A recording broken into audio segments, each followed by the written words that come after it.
Ниагарский водопад в цветах башкирского флага. Так Курултай Канады встретил столетие нашей республики. Красочный перформанс состоялся благодаря основателю организации «Стране кленового листа». Фарида Самирханова договорилась с администрацией водопада, а земляки со всей Канады и некоторых штатов Америки приехали посмотреть на зрелище. Что из этого получилось, расскажем далее.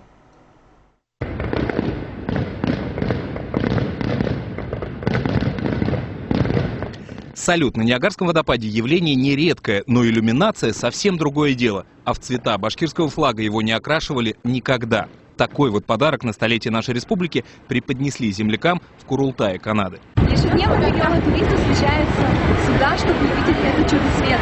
И вот сегодня, в честь столетия Республики Башкортостан, это чудо освещается тремя цветами нашего с вами родного Башкортостана. Сказать, что я счастлива, это ничего не сказать.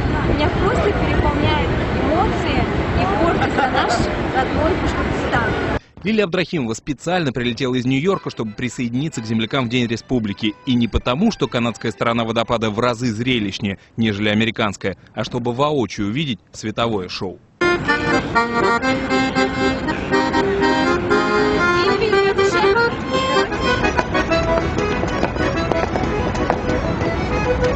Баянист и композитор Ушат Рахимов взял на праздник инструмент и вдохнул еще больше башкирского колорита на канадской земле.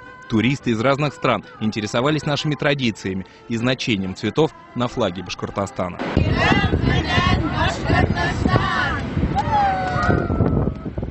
Организовать такой перформанс в День Республики было нелегко, говорит учредитель Курултая Канады Фарида Самирханова. Готовиться к столетию Башкортостана она с единомышленниками начала за несколько месяцев до знаковой даты. А идея окрасить водопад пришла спонтанно и была весьма амбициозна, ведь договориться с руководством природного парка было нелегко. Я написала в совет по иллюминации Ниагарских водопадов и объяснила, что мы, организация Курултай Канада, мы празднуем столетие Республики Башкортостан и обращаемся с такой просьбой.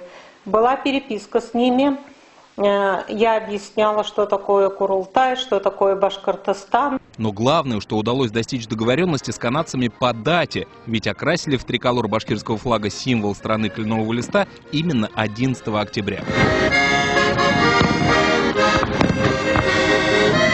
Активность Курултая Башкир-Канады не может не восхищать. В ритме жизни большого мегаполиса они стараются сохранить наши традиции и показывать их другим народам. В небольшой мастерской на берегу озера Онтарио турецкий скульптор создает бюст Салавата Юлаева. Так захотели земляки, собрали средства, нашли мастера, чтобы даже за тысячи километров национальный герой родного Башкортостана был рядом.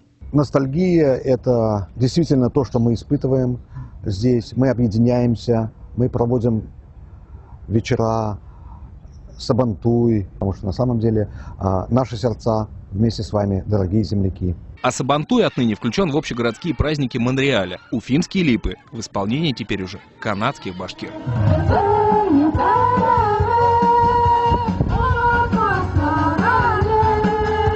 Это лишь часть проектов, реализованных Курултаем Канады за последние месяцы. Впереди еще много интересного, говорят основатели организации. Но сегодняшнее событие стоит особняком.